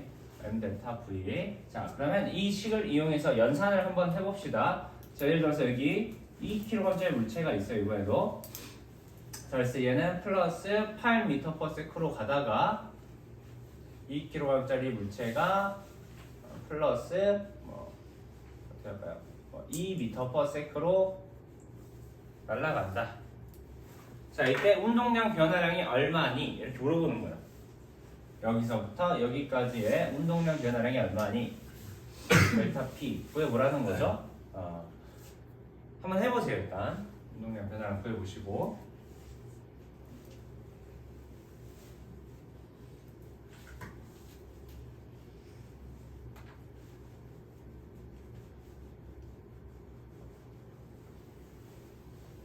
자, 이번에는 봐봅시다. 우리가 운동량 변화량을 이제 나중 빼기 처음 이렇게 구해도 되고 어떻게 해야 된다 그랬죠? M 델타 V로도 구할 수 있다 그랬죠? 그럼 이걸로 한번 구해볼게요. 자, 질량은 몇 킬로그램짜리죠? 2kg짜리고, 자, 속도 변화량은 마이너스 몇 미터/세컨드? 6m/s인 상황이죠? 속도 변화량이 마이너스 6이에요. 운동량 변화량 마이너스 얼마? 12다. 이렇게 구해주시면 돼요. 여기까지 할 수 있겠니? 오케이, 좋아요. 자, 그러면 우리 밑으로 내려가서 밑에서는 이제 운동량 시간 그래프 같이 봐보려고 하는데, 여기 몇 줄?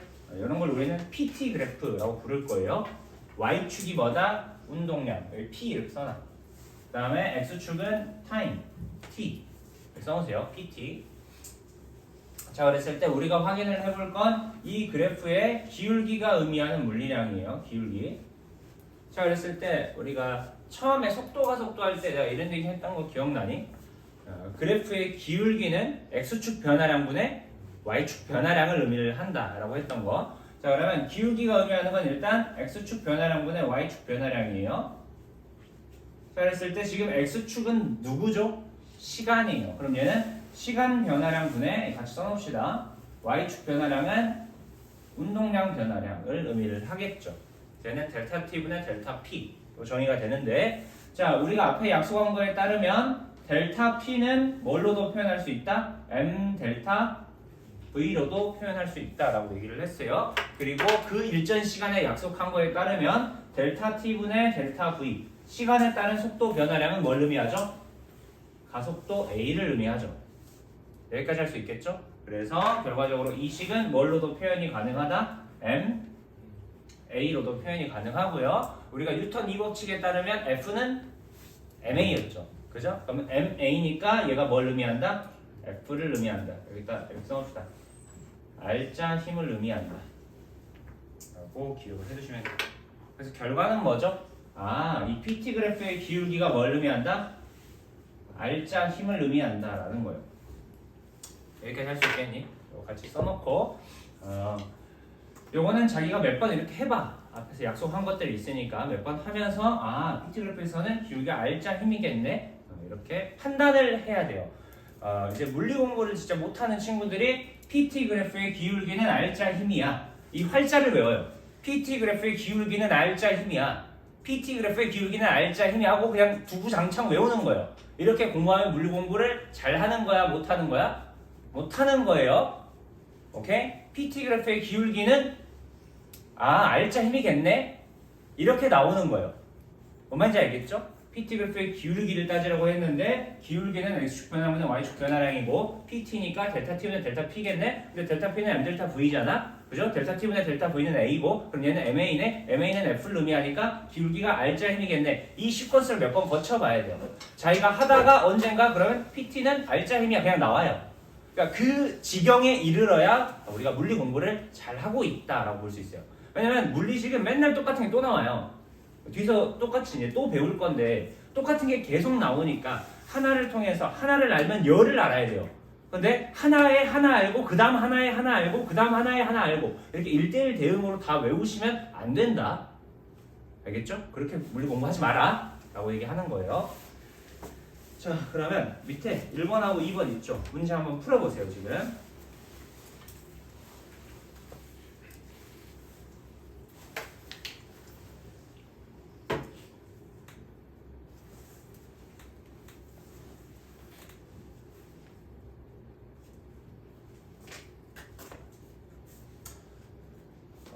뭐 간혹 그래도 그냥 외우면 되는 거 아니에요? 뭐 이렇게 얘기하시는 분이 있는데 외우면 되긴 돼요. 되긴 되는데 공부가 점점 어려워질 뿐이에요. 그렇게 1대1 대응으로 외우면.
같이 한번 봐봅시다.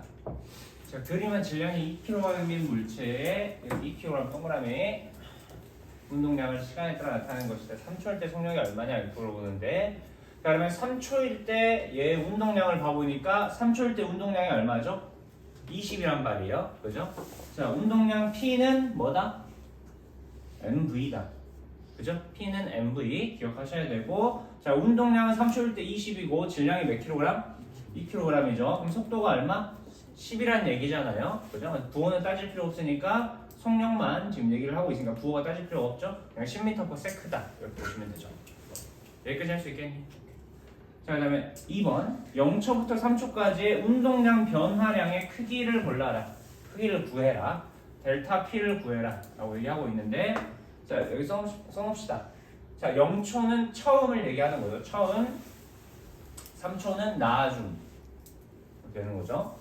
그럼 뭘 하면 돼요? 3초일 때 운동량 확인, 처음에 0초일 때 운동량 확인, 나중에서 처음을 뺀다. Y축 변화량을 얘기하는 거죠. 얼만큼 변했죠? 12. 크기만 따지라고 했으니까 그냥 12 kg/m/s 이렇게 쓰면 되겠죠. 자, 0초부터 4초까지 받은 R자 힘. 그럼 이 PT 그래프에 뭘 구하면 되겠죠? 그렇지. PT 그래프 기울기를 구해라 라는 건데, 자, X축 변화량이 3에 Y축 변화량이 12. 두 개 나눠주시면 몇 뉴턴?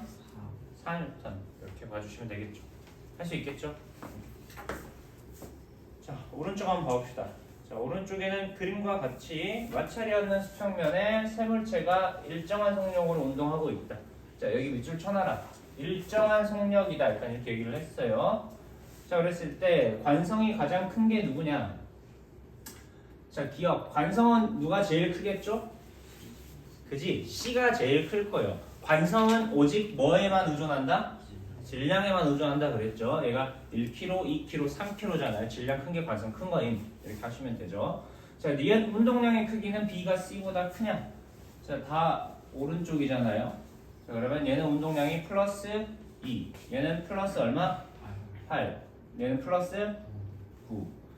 그죠? 크기만 따지라고 했으니까 9호 상관없이 크기만 보시면 자, B는 8, C는 9. 크지 않다. 이렇게 하시면 되고요. 자, 그다음에 디귿. 세 물체 중 수평 방향으로 가장 큰 힘을 받는 것은 B냐? 맞아 틀려? 맞아 틀려? 틀렸죠? 세 물체 중 가장 큰 힘을 받는 건 누구죠? C다 라고 하는 것도 틀렸죠? 그죠? 자, 일정한 속력으로 운동한대요. 자, 얘는 가속을 한다는 얘기 안 한다는 얘기야? 안 한다는 얘기잖아. 속도 변화가 없다는 얘기예요. 가속도가 얼마란 얘기죠? 0이란 얘기죠. 가속도가 0이면 힘을 받아 안 받아? 안 받아. 셋 다 힘이 얼마다? 0이다 라는 거예요. 이렇게 할 수 있겠지? 그래서 문제 자료들을 잘 보고 문제를 푸셔야 돼요. 내가 그때 얘기했지만 빠르면 힘 많이 받는 거예요? 모른다 그랬죠? 내가 빠른 거랑 느린 거랑 힘을 많이 받는 거랑은 전혀 관계가 없다. 그죠? 기억나죠? 힘을 많이 받으면 앞으로 속도가 더 빠르게 변한다는 거죠. 그죠? 근데 지금 당장 얘가 빠른지 느린지는 절대 알 수가 없다. 잘 기억을 해두시고 넘어갑시다. 뒤에. 자, 뒤에서는 운동량 보존 법칙에 대한 내용이 나와 있죠. 물리학자들이 몇 가지 약속에 의거해서 물리식들을 확인하다 보니 뭔가 하나 알게 돼요. 뭘 알게 되냐? 여기 밑줄. 자, 두 물체가 충돌할 때 외력이 작용하지 않으면 이렇게 얘기하고 있어요. 충돌할 때 누군가 방해하지 않는다 이 말이에요. 외력이란 바깥에서 작용하는 힘을 의미하는 거고. 자, 그러면 충돌 전과 충돌 후에 운동량 뭐가 일정하대? 합. 합은 일정하게 보존이 된다. 이렇게 얘기하고 있어요. 합이 일정하다. 그러니까 물리학자들이 몇 가지 약속을 해보니까 이런 새로운 사실을 발견하게 된 거예요. 충돌 전의 운동량 합은 일정하게 보존이 된다는 거죠. 그리고 여기 밑에서는 그걸 어떻게 알게 됐는지 이 상황을 증명하고 있어요. 자, 근데 우리가 이걸 증명하기에 앞서서 일단 결과를 잘 기억하시는 게 중요해요. 이 상황은 그냥 된다라는 거예요. 운동량 합이 일정하게 보존이 된다. 오케이? 자, 이 상황에서 바로 문제를 한번 풀어보고 다 문제를 풀고 증명을 다시 해볼게요. 자, 일단 1번 한번 봐봅시다. 1번. 자, 운동량 보존 법칙이 뭐였죠? 충돌 전과 충돌 후에 운동량 합이 일정하다라는 거예요. 자, 봐봐. 자, 지금 충돌 전이에요. A가 5m/s, B는 2m/s죠? 둘 중에 누가 더 빠르죠? A가 더 빠르죠? 그러니까 물체가 어떻게 운동하겠죠? 얘가 더 빠르잖아. 그러니까 얘가 이렇게 갔겠죠. 그죠? 어디선가 충돌을 빵 했을 거예요. 그리고 나서 다시 헤어졌겠죠? 그래서 A, B가 충돌 후에 이렇게 나와 있는 상황이에요. 자, 그랬을 때 자, 충돌 전에 A의 운동량은 얼마죠? 오른쪽을 플러스로 두면 플러스 10. 얘는 운동량이 얼마? 플러스 8이죠. 두 개 더하면 얼마죠? 플러스 18이에요. 자, 충돌 전에 운동량 합이 18이에요. 그러면 충돌 후에도 운동량 합이 얼마 나와야겠죠? 18이 나온대요. 물리 법칙에 따르면. 오케이? 자, 이때 A의 운동량은 얼마죠? 플러스 2죠. 그러면 이거 두 개 더해서 18이 나오려면 B의 운동량이 얼마? 플러스 16. 그럼 얘는 몇 m/s? 4m/s다 라고 얘기하는 거예요. 여기까지 할 수 있겠죠? 그 다음에 오른쪽도 한번 봐볼게요. 자, 오른쪽은 얘 운동량이 오른쪽 플러스 잡으면 얼마? 6. 얘는 0. 두 개 합하면 얼마? 플러스 6. 그럼 얘도 운동량이 플러스 6이죠. 자, 얘는 몇 킬로그램짜리 물체죠? 3kg짜리 물체가 한꺼번에 움직이는 거예요. 그러면 운동량이 플러스 6이 나오려면 몇 m/s로 가야겠죠? 2m/s로 움직여야 된다. 이렇게 봐주시면 돼요. 여기까지 할 수 있겠니? 좋아요. 자, 그 다음에 3번도 같이 한번 해볼게요. 자, 오른쪽을 플러스 왼쪽을 마이너스 붙여서 계산해야 된다. 운동량은 방향이 있는 벡터량이에요. 오케이? 자, 그러면 A의 운동량은 플러스 몇 mv? 2mv. B의 운동량은 마이너스 2mv 이렇게 되겠죠? 둘이 합하면 얼마? 0이네요. 그럼 충돌 후에도 얼마 나온다? 0 나온다. 그러면 A의 운동량이 마이너스 얼마? MV. 그러면 B는 운동량이 얼마? 플러스 MV 나와야 둘이 더해서 0 나오겠죠? 그죠? 그럼 얘는 몇 V 나와야 돼? 2분의 1V 이렇게 나오겠네요. 여기까지 할 수 있겠죠? 오케이. 자, 그러면 4, 5, 6번을 직접 한번 풀어봐 지금.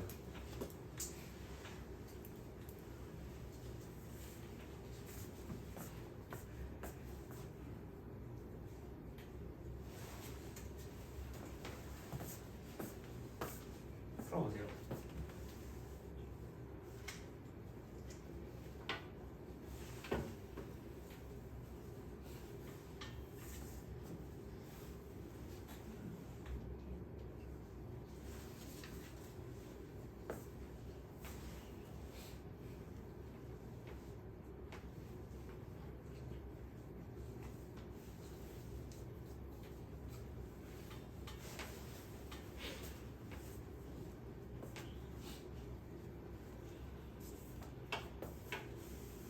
이 사람이 40kg인데 그러면 안 돼? 좀 가벼운 거 아니에요? 너 어렸을 때 몇 킬로였어? 몇 킬로 태어났는데? 몰라요. 모르지. 한 3, 4킬로 태어나지 않았어? 너도 40킬로인 시절이 있지 않았어? 60kg가 밀고 날아가지 않을까? 나랄 것 같아. 동생이 있냐 시어봐. 없는데. 동생 있어? 없어.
자, 같이 풀어봅시다.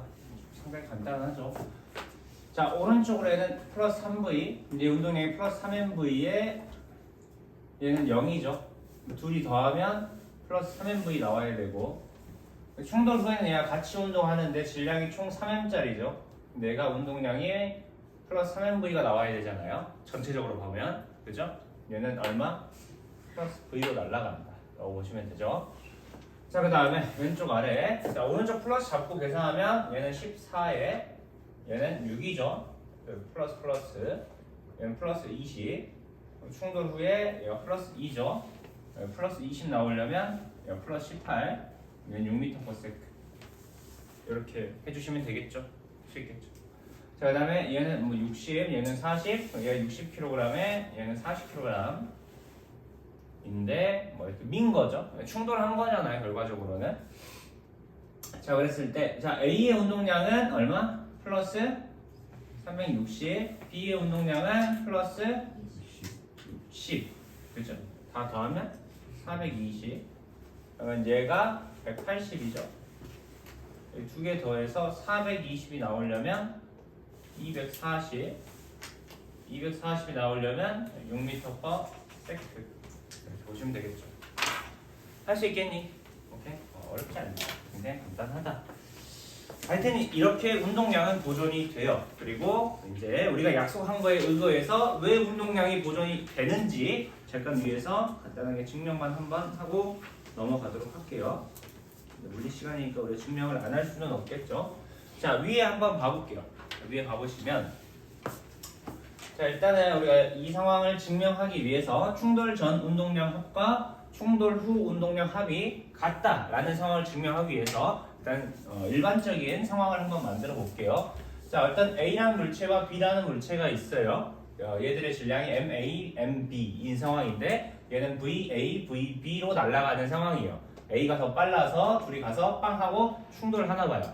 이렇게 할 수 있겠죠. 자, 그랬을 때 일단 충돌 전에 얘들의 운동량 A 운동량은 PA는 MA, VA겠죠. P는 MV니까. 그다음에 B 운동량은 PB는 MB, VB 이렇게 나올 거예요. 자, 이 상황에서 서로 충돌을 할 텐데 충돌할 때 이 A가 B를 밀잖아요.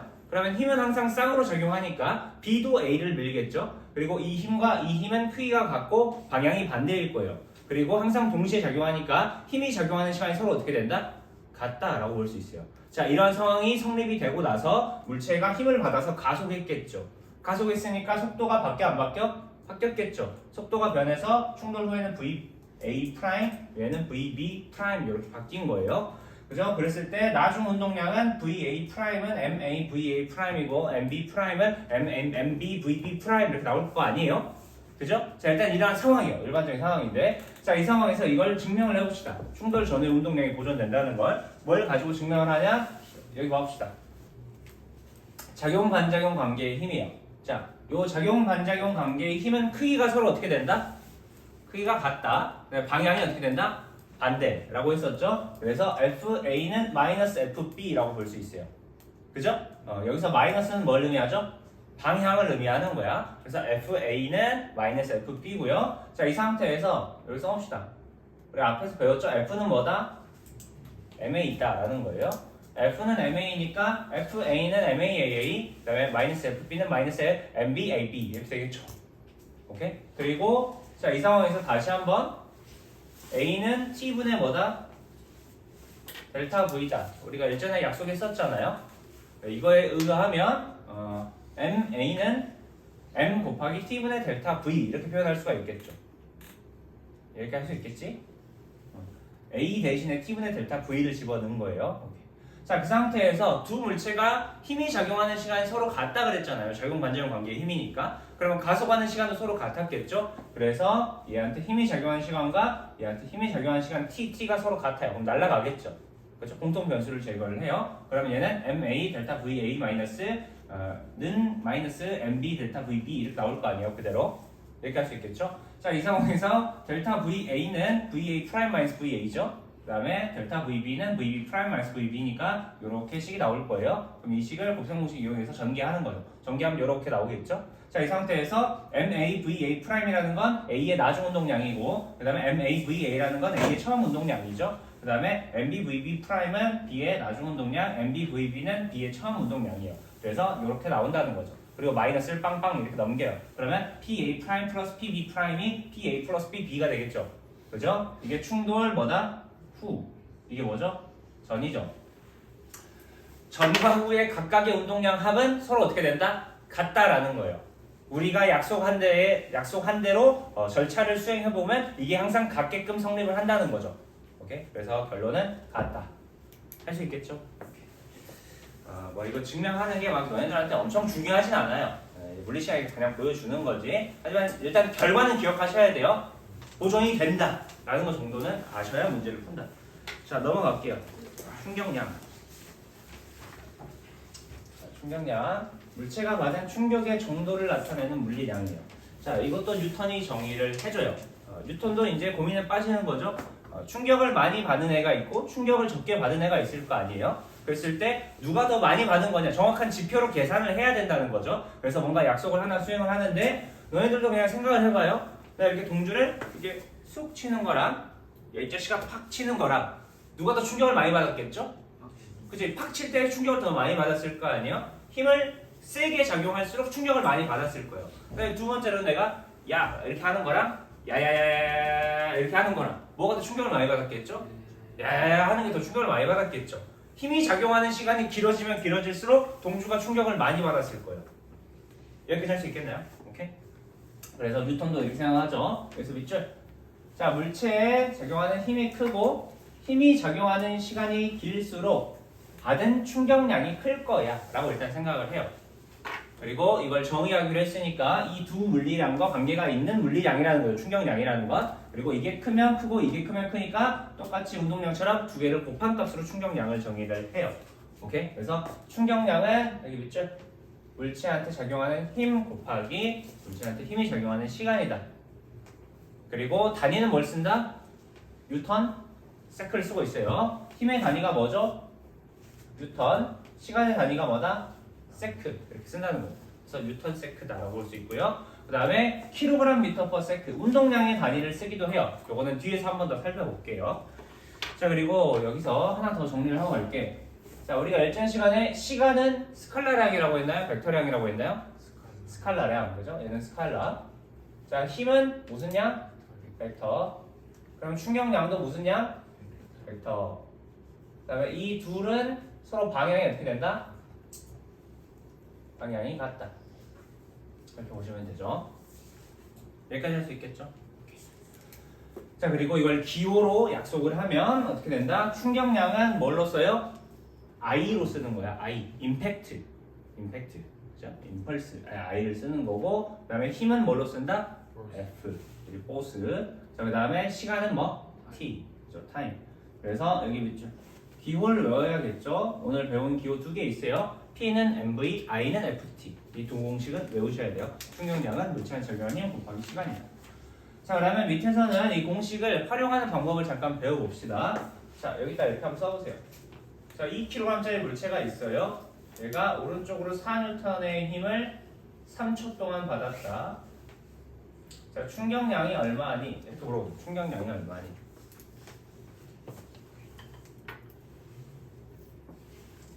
이 kg짜리 물체가 오른쪽으로 4N의 힘을 3초 동안 받은 거예요. 3초.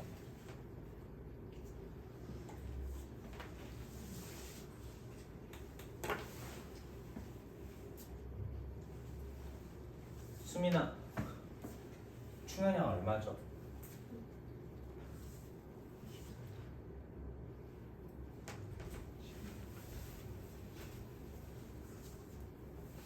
남준아, 충격량 얼마 나와? 그렇지. 플러스 12 뉴턴 세크 나와야겠죠. 플러스 12 뉴턴 세크. 네, 일단 2kg짜리 물체라고 줬잖아요. 이제 2kg짜리 물체에 대해서 이건 어떻게 써야 되지? 라고 고민하시는 분이 있다면 진짜 약속을 못하고 계시는 거예요. 그죠? 우리가 어떻게 하기로 약속했죠? 물체가 받은 충격량은 물체한테 적용한 힘과 힘이 작용한 시간의 곱으로 정의를 했죠. 그죠? 이 물체의 질량은 필요해 안 필요해? 전혀 안 필요해요. 얘 곱하기 얘잖아요. 4 곱하기 3. 그죠? 12 이렇게 답을 하셔야 돼요. 얘도 이제 간단하게 충격량이라는 게 충격을 받은 정도를 얘기를 하는 거잖아요. 그죠? 근데 물체의 질량은 필요해 안 필요해? 안 필요해요. 예를 들어서 뭐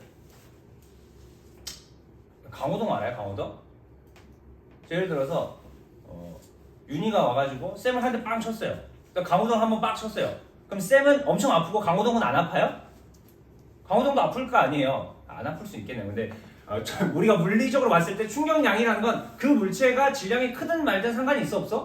전혀 없겠죠. 그죠? 질량은 전혀 관여하지 않는다라는 거 좀 기억을 해 두시고. 자, 그 다음에 여기도 한번 해봅시다. 자, 이번에는 4kg짜리 물체가 오른쪽으로 6N의 힘을 T초 동안 받았다. 이렇게 나와 있어요. 자, 충격량의 크기는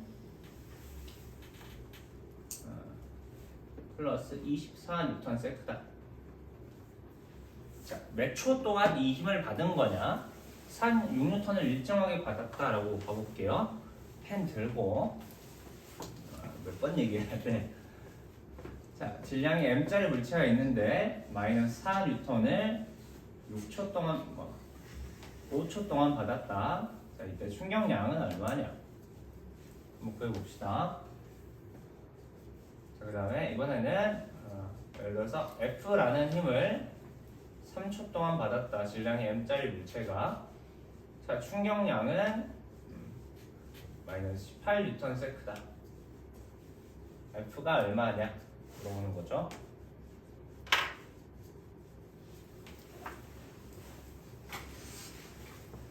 간단하잖아요. 그죠? 자, 몇 초 동안 받은 거죠? 4초. 여기는 4초. 그렇죠. 자, 그다음에 여기는 충격량이 얼마? 그치? 마이너스 20N 세크를 넣어야겠죠. 충격량은 벡터량이다. 방향을 표현을 해주셔야 돼요. 이거 질량이 얼마인지는 알 수 있어 없어? 알 수 없어요. 그죠? 우리가 충격을 받은 정도만 표현하는 거죠. 자, 그 다음에 여기 힘은 몇 뉴턴? 마이너스 6뉴턴 이렇게 써주시면 되죠. 할 수 있겠죠? 오케이. 자, 그 다음에 밑으로 내려옵시다. 자, 밑에서는 충격. 자, 여기 오타예요. 여기 바꿔놔. 충격력 시간 그래프예요. 우리가 충격량하고 충격력하고 달라요. 충격력은 힘력자잖아요. 힘을 의미하는 거고 충격량은 FT로 정의되는 값이에요. 일단 여기 써놓을래요. 이 I는 충격량이고 그다음 요 F가 충격력이라고 표현이 될 거예요. 앞으로는 F는 충격력, I는 충격량.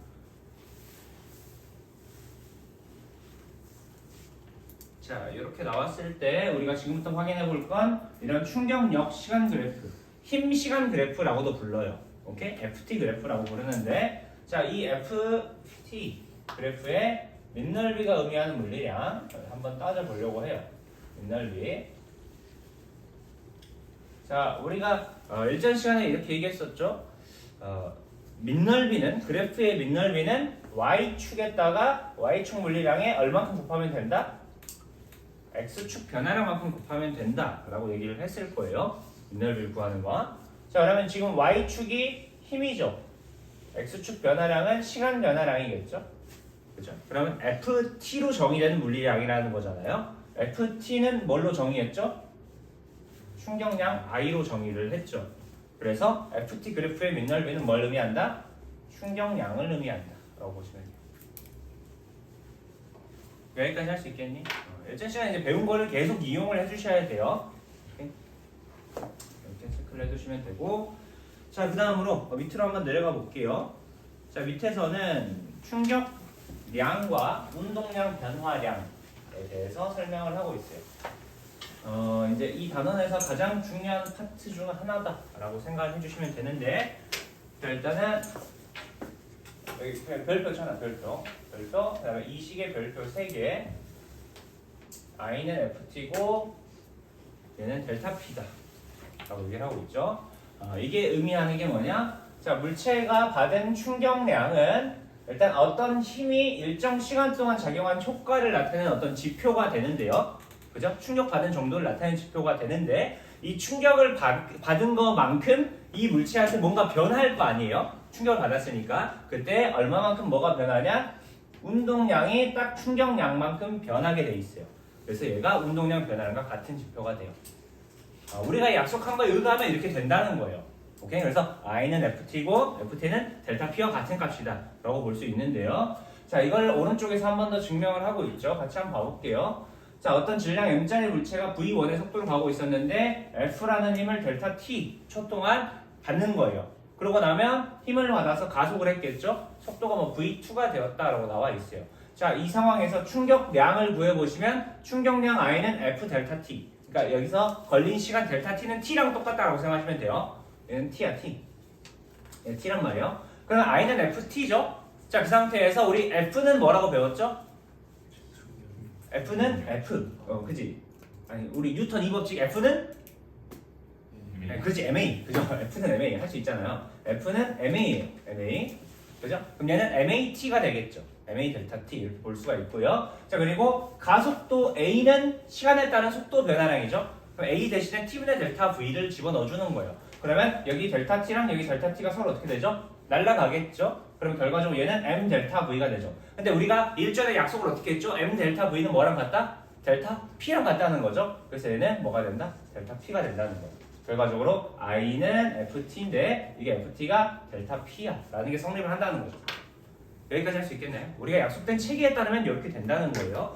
그래서 이걸 잘 기억을 해두시면 되고, 자, 밑에 문제들 있죠. 시간이 조금 없어서 쌤이랑 바로 한번 풀어볼게요.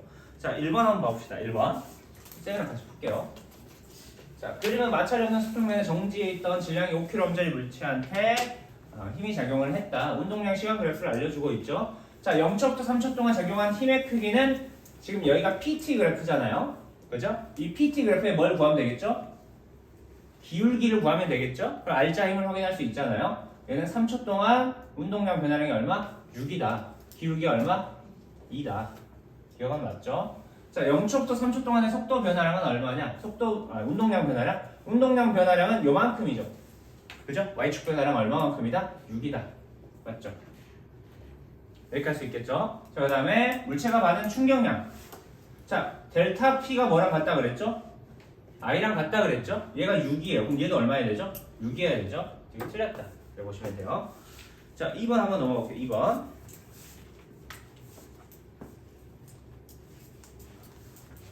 자, 지금 봐보시면 어떤 질량의 M짜리 물체가 오른쪽으로 플러스 V로 날아간다고 가정을 해볼게요. 자, 그럼 일단 얘의 운동량은 플러스 얼마? MV인 상황이었죠. 자, 그 다음에 얘가 벽과 충돌하고 나서 질량의 M짜리 물체가 반대 방향으로 0.5V로 가요. 그럼 여기 마이너스 붙여야겠죠? 그럼 얘의 운동량은 얼마 나와야 돼? 마이너스 0.5MV 이렇게 나오겠죠? 자, 기억에서는 충돌한 후에 운동량의 크기가 증가하였냐? 감소하였다 이렇게 봐야겠죠? MV에서 0.5MV로 반이 됐어요. 여기까지 할 수 있겠죠? 자, 그 다음에 형준아. 자, 벽과 충돌한 전후의 운동량 변화량의 크기는 얼마 나와야 되죠? 라고 하면 틀리죠. 자, 여기서부터 여기까지 운동량 변화량을 계산하면 운동량 변화량은 나중 운동량 빼기 처음 운동량이지. 그지? 그럼 마이너스 0.5MV 빼기 플러스 MV죠. 그죠? 그러면 얼마 나와야 돼? 마이너스 1.5MV 나와야겠죠. 틀렸다 할 거겠죠. 운동량 변화량이 1.5MV야. 그러면 충격량이 얼마 나온다? 1.5MV가 나온다라는 거죠. 여기까지 할 수 있겠니? 운동량 계산할 때 방향에 따라서 부호를 안 붙이면 완전 이상하게 풀어요. 무슨 말인지 알겠죠? 꼭 부호 붙여서 연산을 하셔야 된다. 기억을 해주시고. 자, 그 다음에 3번도 한번 봐볼게요. 자, 3번은 그림이 마찰이 없는 수평면 위에서 5m/s의 속력으로 운동하고 있는 질량 2kg짜리 물체한테 힘이 작용을 한 걸 나타낸 거다. 자, 여기다가 이렇게 직선 하나만 그려놔. 그리고 그림 하나만 그려놓으세요. 자, 2kg짜리 물체가 오른쪽으로 5m/s로 달려가고 있어요. 자, 이러한 상황인데 이 물체가 힘을 받은 거죠. 힘을 받아서 10초 후에 여기 와 있다라고 가정을 해봅시다. 자, 이때 속력이 얼마냐 이렇게 묻는 거죠. 여기까지 할 수 있겠나요? 자, 그랬을 때 문제에서는 뭘 알려줬죠? 힘 시간 그래프를 알려줬단 말이에요. 힘 시간 그래프. FT 그래프에서 밑넓이가 의미하는 게 뭐라 그랬죠? 충격량 I라 그랬죠. 그죠? FT잖아요. 이만큼 뭐가 변한다? 운동량이 변한다 그랬어요. 자, 밑넓이를 구해봅시다. 여기가 얼마? 30. 여기는 얼마? 40이죠. 평균값이. 오케이? 그럼 다 더하면 운동량 변화량이 얼마 나온다? 양수값으로 70이 나온다는 거죠.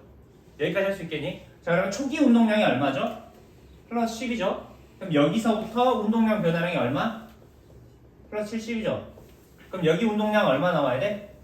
80 나와야 돼요. 그죠? 그럼 몇 m/s겠죠? 40m/s다. 이렇게 보시면 돼요. 여기까지 할 수 있겠니? 오케이. 정확하게 방향을 알려주어야 되는데 이렇게 엄밀하게는 안 풀게요. 그냥 이렇게 하면 이렇게 풀면 된다. 라고만 잠깐 얘기를 하고 갈게요. 자, 그 다음에 마지막 4번. 자, 충격량의 크기를 골라라 라고 얘기를 하고 있죠. 자, 빠르게 한번 풀어봅시다. 자, 여기 0.1kg 하면 10m/s예요. 플러스 잡으면 운동량 얼마 나와야 돼? 플러스 1이죠. 그죠? 그 다음에 얘는 0.1kg짜리인데 얘는 마이너스 30m/s잖아요. 그럼 운동량 얼마 나와? 마이너스 3. 그럼 여기서부터 여기까지 운동량 변화량 얼마 나오죠? 마이너스 4. 그렇지. 할 수 있겠니? 그러면 충격량의 크기는 얼마? 4. 이렇게 보는 거죠. 운동량 변화량은 충격량하고 같다 라고 생각을 해주시면 돼요. 할 수 있겠니? 자, 오늘 여기까지 하고